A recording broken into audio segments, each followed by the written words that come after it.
Have you ever watched Patrick Star do something so confusing your brain just quietly logs out? Well, this is the same guy who forgets how to eat and can't remember his own parents. Yet somehow becomes a marketing expert at the Chum Bucket, outsmarts Plankton, Where do you think you're going, little man? and even teaches driving school. So what's really going on? Well, today, we're diving into SpongeBob SquarePants to finally expose the paradox behind Patrick Star. You see, after a couple of episodes of SpongeBob, anyone would think they have the psychological profile of Patrick Star on lock. But the episode, Library Cards, proves that we were all wrong. In this episode, Patrick goes to visit SpongeBob so they can watch cartoons together, but SpongeBob introduces him to the beauty of his library. It's not that kind of playground. It's a place to read books, see? Patrick, being dumb as a rock, doesn't know what books are. But when SpongeBob shows him how they work, he digests the books like he eats Krabby Patties, instantly turning into a British aristocrat with a massive brain. For the longest time, we all thought Patrick was the lovable dummy who couldn't read a cereal box, let alone a book.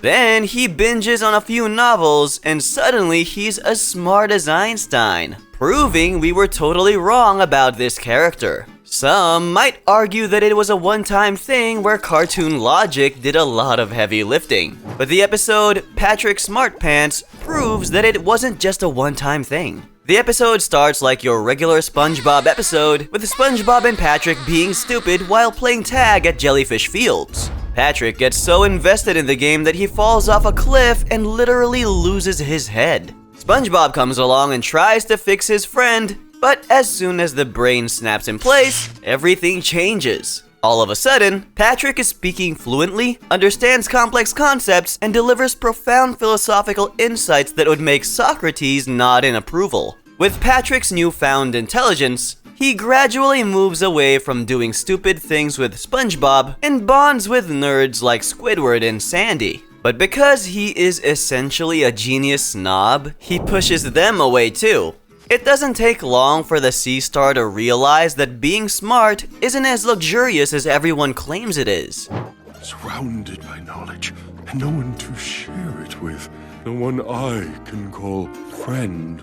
So he kidnaps SpongeBob and stages the same accident that gave him his smarts. After recreating the fall and examining the situation, Patrick quickly realizes that what SpongeBob screwed back on him wasn't his real head, but something called a brain coral. With Patrick's real head back, everything goes back to normal, but that's when the starfish hits us with our first clue. Out of nowhere, he suddenly explains that he hated the responsibility that came with being smart. This should shock anyone because why would someone choose stupidity over intelligence? What could be so terrible about being smart that you'd willingly lobotomize yourself? The answer lies in Patrick's past, a past the show has hinted at in ways we've ignored. To prove that we aren't just grasping at straws, we have to look at Patrick's behavior over the years. For someone so famously clueless, Patrick still has random flashes of actual genius that blows his cover. Like in the episode Wet Painters, where Patrick casually comes up with a plan to replace Mr. Krabs' first dollar bill with another identical one. Why hang it? You could just stick any old dollar bill up on the wall. No one would even know the difference. He does something similar in The Secret Box, where he deceives SpongeBob with an expertly crafted secret compartment accessible only after pulling the string. In Squidtastic Voyage, Patrick takes things even further when a mishap with Squidward's clarinet puts his life in danger, and they are forced to seek help from Sandy. With Sandy's genius, they shrink down in a submarine to gain access to Squidward's body. And when they stumble into some trouble in his stomach, Patrick comes to the rescue. Like a genius, he makes Squidward drink some soda to utilize the carbonation to power the submarine. We could filter the CO2 through our ballast tanks, refire the engines, and ride the shockwave out of here. Something you'd expect only a genius like Sandy to know. It's easy to dismiss these instances of intelligence as flukes, but what most people don't realize is that the show has been trying to tell us something about Patrick for years, and we just haven't been listening. To prove that we aren't just making it all up, we need to look at the episode I'm with Stupid because it reveals something very dark about Patrick. In this episode, Patrick gets informed that his parents are coming over for a surprise visit, and he goes into panic mode. After explaining how his parents think he's dumb, Patrick convinces SpongeBob to act dumb to make their son look comparatively smarter. The next day, a married starfish couple shows up at Patrick's home. And as planned, SpongeBob pulls out all the stops to make sure he's seen as the dumbest person in Bikini Bottom. And it works. For a moment, Patrick acts surprisingly normal, which makes you wonder if the dumb routine has just been an act. If we're right, it means Patrick actually tries his best to act dumb, but despite his best efforts, he slips up every once in a while. Seeing how he was able to act normally while his fake parents were around, why couldn't he act like that all the time? These are questions that try to unravel Patrick's paradox. But all that can't happen without finding out why he goes to those lengths to pretend to be dumb. After digging through a bunch of SpongeBob episodes, we realize the biggest clue to solving Patrick's paradox shows up in Rule of Dumb. In this episode, Patrick gets a visitor from the royal ministry who tells him of his royal lineage, thereby making him a king. Patrick starts out confused by the strange-looking sea star, but once he realizes what being king means, Patrick quickly warms up to the idea. Patrick instantly makes SpongeBob his servant, and he goes around causing chaos in Bikini Bottom. From eating a mountain of food at the Krusty Krab without paying, to stealing from citizens of Bikini Bottom. The power gets to his head, and Patrick becomes an overnight tyrant. And we can literally see this when he takes a look in the mirror. I don't get it. I'm you, and you are me. The sudden shift from laid back to power hungry shows a side of Patrick most viewers haven't seen. Just like when he became super smart. This makes us believe that Patrick is no stranger to power that corrupts. The way he instantly switches up proves that Patrick isn't as unproblematic as he claims to be. Another episode that makes this very clear is Karate Star. This time, Patrick walks in on a karate-obsessed SpongeBob who teaches him a few moves. Despite being bad at most karate techniques, Patrick displays exceptional skill with the karate chop only after watching SpongeBob showcase the move once. With the chop mastered, Patrick goes around chopping things up, and he almost chops a kid up before SpongeBob warns him about using his karate on living things. SpongeBob even plays him a tape that talks about the responsibility that comes with having great power.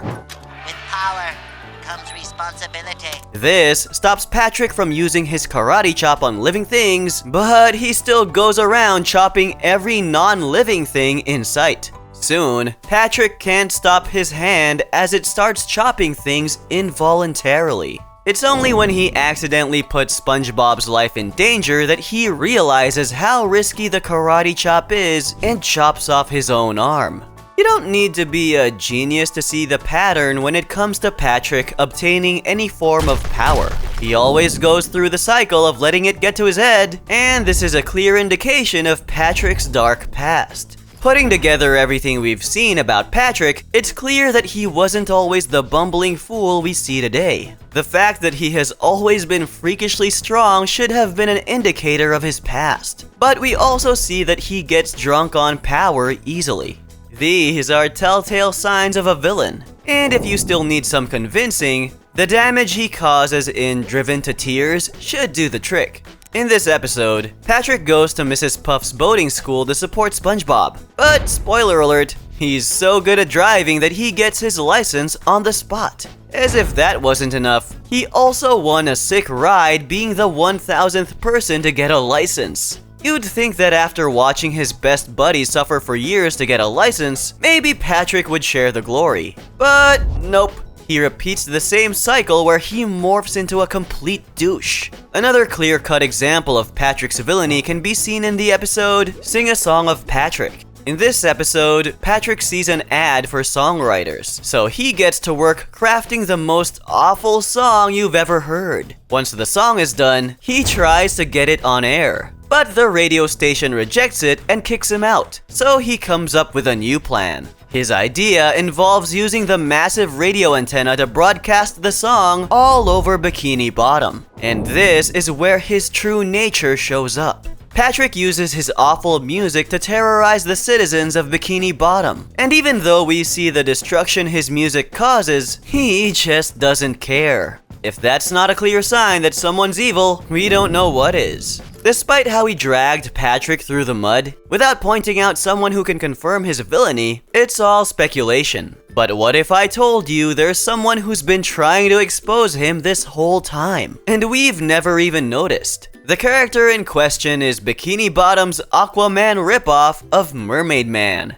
and he has a peculiar ability that most fans overlook. Most fans might not know this, but Mermaid Man can sense evil. Not metaphorically, but literally. His body reacts to the presence of malevolence like a living alarm system. And the only character who triggers that alarm more than any actual villain in the show is Patrick. In Mermaid Man and Barnacle Boy 1, watch what happens every single time the word evil gets mentioned while Patrick is nearby. Mermaid Man explodes into panic as his eyes bulge and his body trembles. Now here's where it gets interesting. When SpongeBob visits Mermaid Man alone and says the word evil, nothing happens. The old hero stays calm, conversational, and completely normal. Later in the same episode, Patrick returns to the scene, and Barnacle Boy casually drops the word evil in conversation. And Mermaid Man's sensors go off again like a car alarm in a bad neighborhood.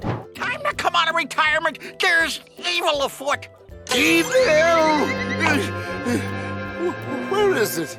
You might think this is a one-time gag, a throwaway joke the writers forgot about, but the pattern holds across multiple episodes with mathematical precision. In Mermaid Man and Barnacle Boy 2, Patrick doesn't appear, but the episode features actual villains who wreak havoc in Bikini Bottom. But Mermaid Man is completely stable. He says evil multiple times without flinching. No panic attacks, no screaming, nothing. Then comes Mermaid Man and Barnacle Boy 3, where SpongeBob and Patrick visit the Mermalair together, and the moment Patrick crosses the threshold, Mermaid Man's evil detection goes haywire again. Evil! He shrieks, despite no villains being present. For a show with no consistent timeline, this detail appears with suspicious regularity. Mermaid Man's evil detector might have outed Patrick for being evil, but to understand why he was evil, we have to take a look at time travel in SpongeBob SquarePants. We've seen time travel done a few times, with episodes like SB129 being a standout episode. But the episode that gives us a clue to Patrick's past is Back to the Past. Here we see SpongeBob and Patrick accessing Mermaid Man's secret lair to find a time machine. Barnacle Boy explicitly warns them not to touch anything, so naturally, Patrick smashes the machine and launches all four of them backward through time. They arrive at a crucial moment in time where Mermaid Man and Barnacle Boy are about to defeat the notorious villain Man Ray using their secret weapon. This is the moment that saved Bikini Bottom. And just as they are about to do it, Patrick eats the tartar sauce secret weapon. Not because he tripped or fumbled or had it knocked from the hero's hands, Patrick sees the sauce, grabs it, and consumes it, deliberately rewriting history in the process. Man Ray escapes and conquers Bikini Bottom, and the Krusty Krab becomes a prison camp. So they use the time machine to try again, and at the instant where tartar sauce would save the day, Patrick eats it again. They try several times, but Patrick eats it every single time. And through all these attempts, guess who's operating the time machine controls? Patrick. He's the one sending them back, and he's the one positioning them at the exact moment. He's also the one who ensures they witness the sauce being deployed. You could argue Patrick's just being stupid and can't help himself, but watch his face during these scenes. There's something underneath that vacant expression, something that flickers when he looks at Mermaid Man, and it's almost like Patrick is unconsciously sabotaging the heroes who defeated him.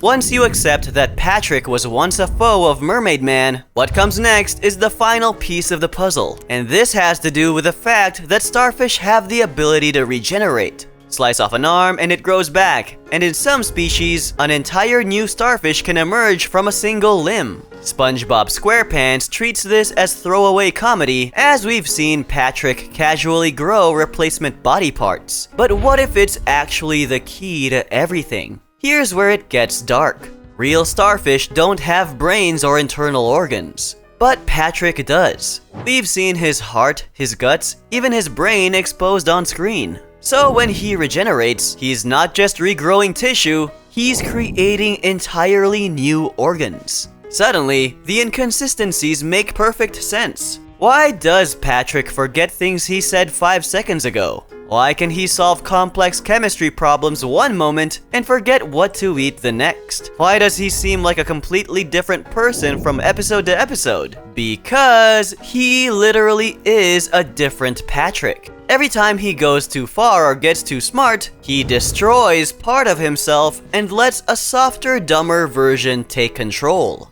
Putting everything together, long ago, before SpongeBob ever moved to Bikini Bottom, Patrick was a supervillain. He fought Mermaid Man and Barnacle Boy countless times, studied their equipment, learned their tactics, and maybe he even won a few of those battles. But something happened. Maybe a final confrontation went too far. Maybe Patrick hurt someone he cared about. Maybe he looked around at the destruction he'd caused and had a moment of clarity that broke him. Or maybe, in the most Patrick way possible, he realized how lonely it is to be feared, so he made a choice. He chose to erase himself from existence. If Patrick was smart enough to build something catastrophic, why not build something redemptive? He created technology to wipe memories, and it was something that could make an entire city forget he ever existed. But Mermaid Man suspected something and maybe tried to stop him, but failed. So he left clues like the star on his nose, a symbol to help him remember when his memory inevitably failed.